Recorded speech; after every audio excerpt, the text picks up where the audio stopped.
Hi everybody, welcome to Witness My Minis. I'm Peter and today we paint an evil elf directly from the crazy mind of Scott Walters, aka the Miniac.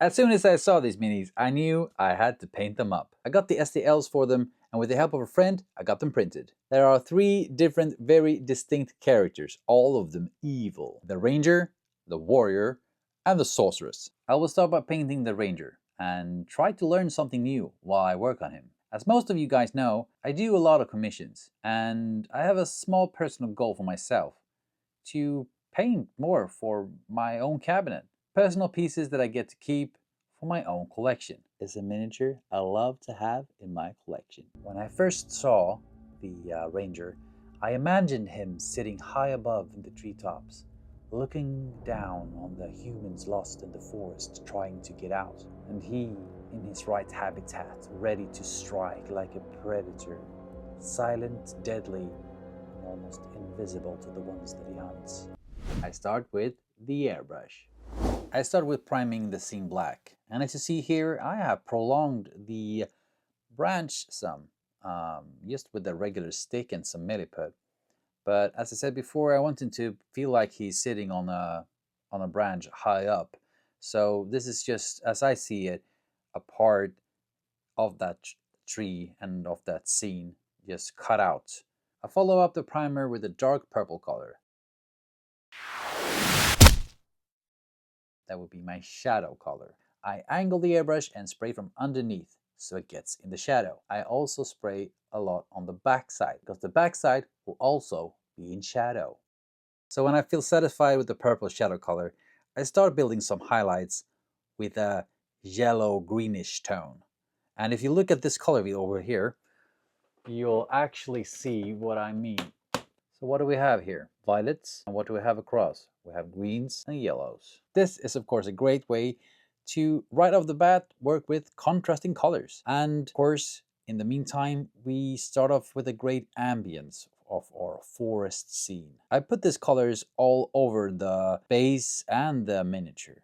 I want them to feel like they're set in the same environment. Next, I airbrush some more forest green on top of the sketch that I have, feeling that I've lost kind of the forest feeling and we were on our way into a swamp of some kind.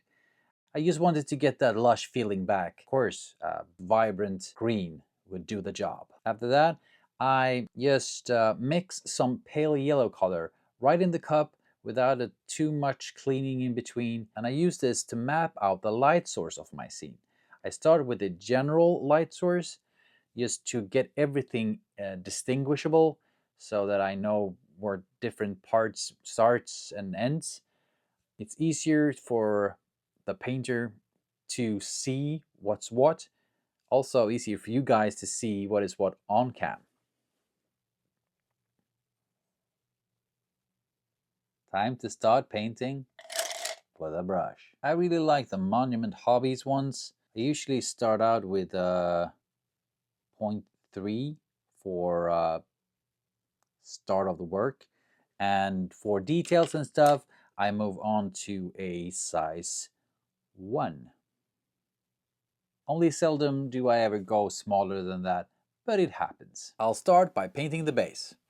The base is actually a rather important part of this scene, and now that I've ordered myself with this project to kind of take it slow and just learn, I can really hammer in on details that on a tabletop miniature wouldn't even be an afterthought. Stuff that would be dry brushed or handled with a zenithal and a contrast paint, I can now take my time, do it slow, and see what kind of effect it will have. There are 3 elements of the base.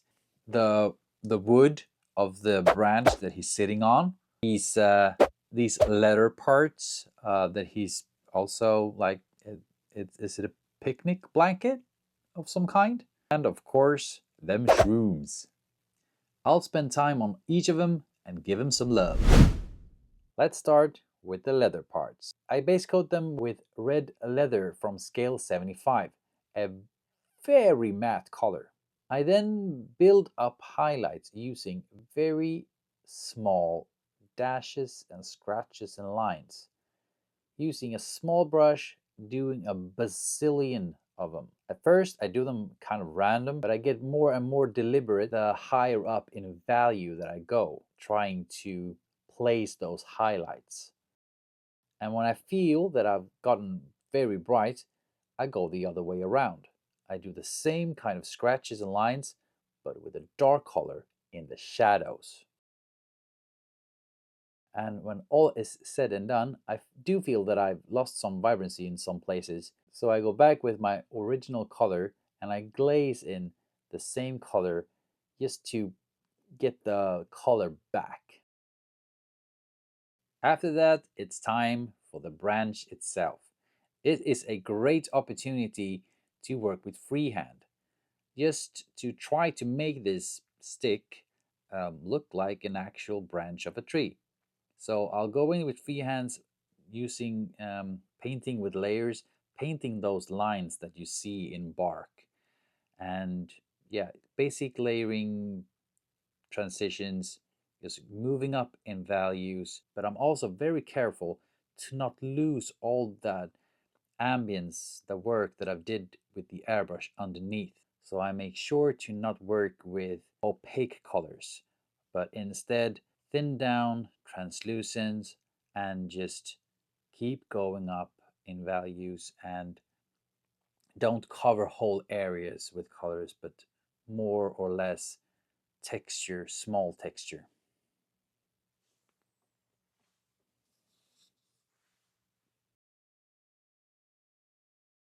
For the mushrooms, I use all the colors that I have on my palette. I just mix them up in different batches and I go crazy. Mushrooms is one of those things that could really, in my book, be whatever color. I just want them to fit with the scene, and by mixing the colors that I have on my palette already, I make sure that they do. When I'm satisfied with the base, I move on to the things that he's wearing. I'm not going to bore you with all the details, but just pick out some of them and just go through my thought process. Small details like the strap or his bow or quiver, since they are so small, they really pop when you take the time to texture them, to go in with micro details and really take your time.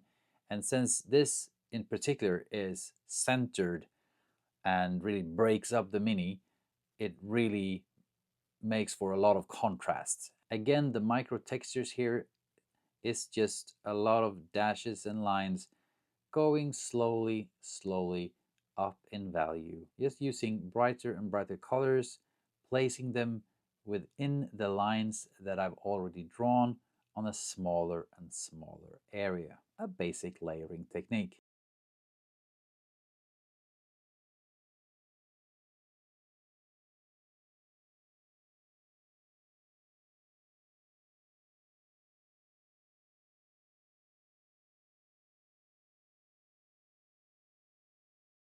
Next up is the skin. Skin is just one of those things that I really want to practice. It's so fun to paint. There is so many different variations of skin, and you can get so many interesting colors in there just intermingle with each other, and you can make it feel all right either way. But if it doesn't look all right, the our eyes will know it because it doesn't look like skin. We are so used to seeing it. Even like orc skin, you could distinguish it being skin because of certain elements. Like, for example, skin being translucent and having the veins show through the blood underneath and all those kinds of things. I start by painting his arms first and I go slow as with the other stuff. I actually use the already green color on his arms and his skin as my base color, and I slowly build up my layers from there, making sure that the green will stay there because green is, for reasons, a kind of a good color for skin actually. And also, of course, This is in line with the atmosphere. Even if I go slow, that doesn't mean that I care about smoothness right in the beginning. I just make sure that the sketch feels all right first. Because I'm planning to spend time on this mini, I could later use glazing, the slowest technique there is. After I'm done placing the value jumps that I want, I can go in with glazing afterwards and just glaze down those transitions. And for the last highlights, I go in with stipples. Stipple glazing to be precise. I dilute some bright skin color and I go in with very deliberate small dots in very small areas.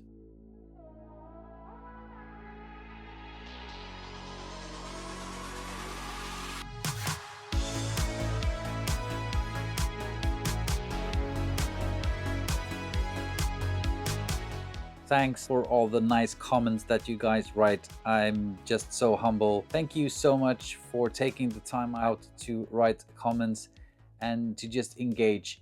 You're more than welcome in the Discord.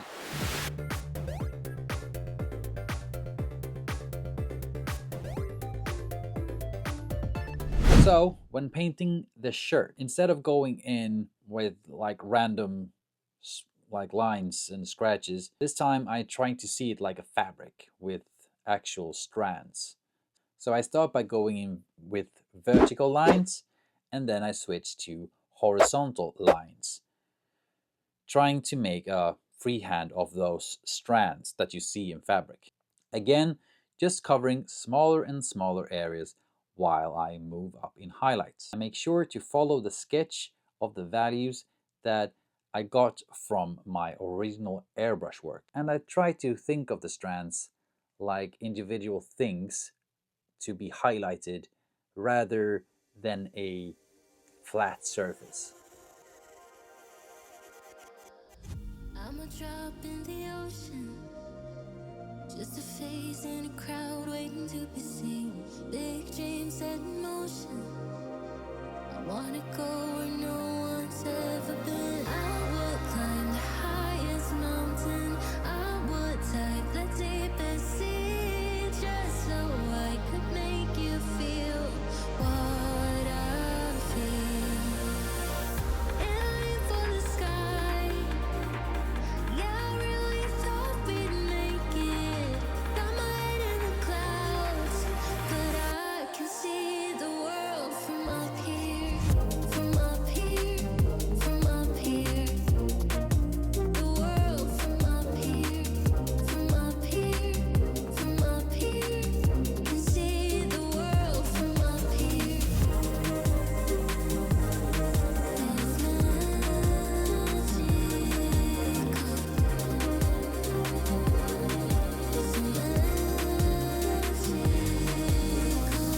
Go ahead, call me crazy. I always see the good in everyone. Blue-eyed and naive, wow. Way up here, I can see.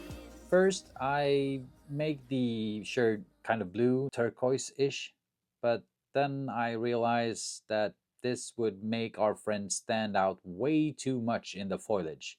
So I changed my mind and I go back again with the green glaze, changing the shirt back to the original feel if you'd like.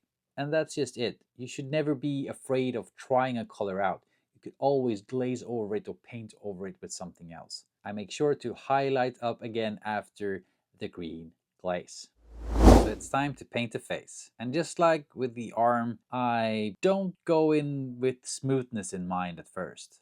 I'm just trying to get the sketch right. And to be perfectly honest, this face took me some time. I used all the things. I used stipple glazing, I used regular glazes, I used wet blending.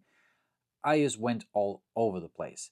And because I had really went in there and focused, and a lot of it didn't get filmed. I actually have this bad tendency of when I get like really focused, I tend to hold the mini above my lap, and of course that isn't great for filming. I know, I know, I know. It's a really bad habit, and I promise I'm really working on it to trying to get better at painting while filming. and I've changed my setup somewhat since painting the Ranger, so hopefully you'll see a change in the next video.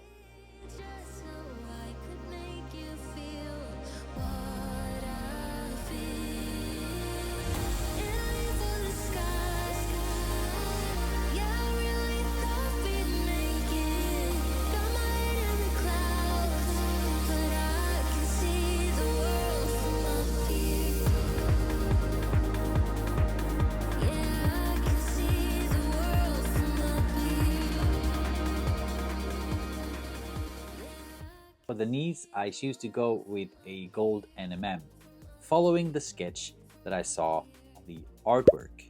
Of course, I lean heavily into the green aspect of the gold on the lower parts because the scene would reflect in the gold. And since it is NMM, I really make sure to punch the fudge out of those highlights.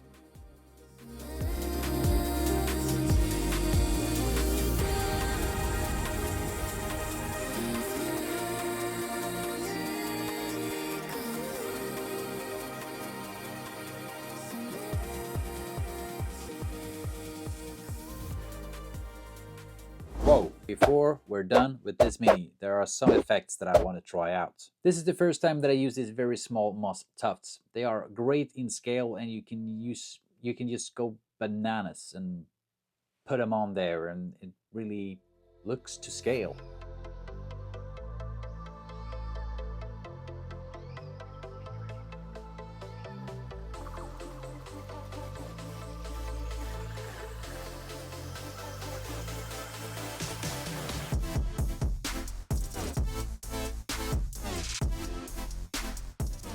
And after that, I go in with Dirty Down Moss. And like you see here, when I speed up the footage like this, you can actually see the product like drying and changing colors live. It's really vibrant. Feeling that it maybe brought a little bit too much punch, I just go back in with regular water. I just spread it out, and that's a great thing with Dirty Down products. You don't have to be afraid of using them. If you want to know more about Dirty Down products, I actually tried them out in one of my earlier videos if you want to have a look. It should be in one of the corners right about now. The last effect we'll use is of course a blood effect.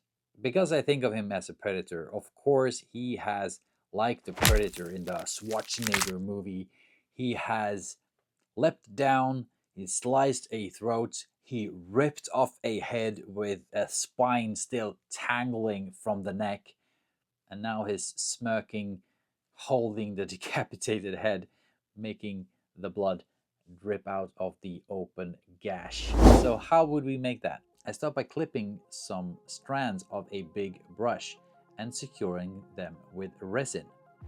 Then I mix the same resin with some red color and just paint that on top and securing it and drying it with a UV torch as I go. And this looks just as gory and messy like I imagined it. So before I show you the final result, if you don't mind, please smash that subscribe button, put a thumbs up on the video if you liked what I did here. And I still have 2 minutes left in this range. What would you want to see me do with the warrior or the sorceress? Do you have any ideas? I will paint them in the future, so write down below in the comments what you would like to see, and I'll see if I get it inspired.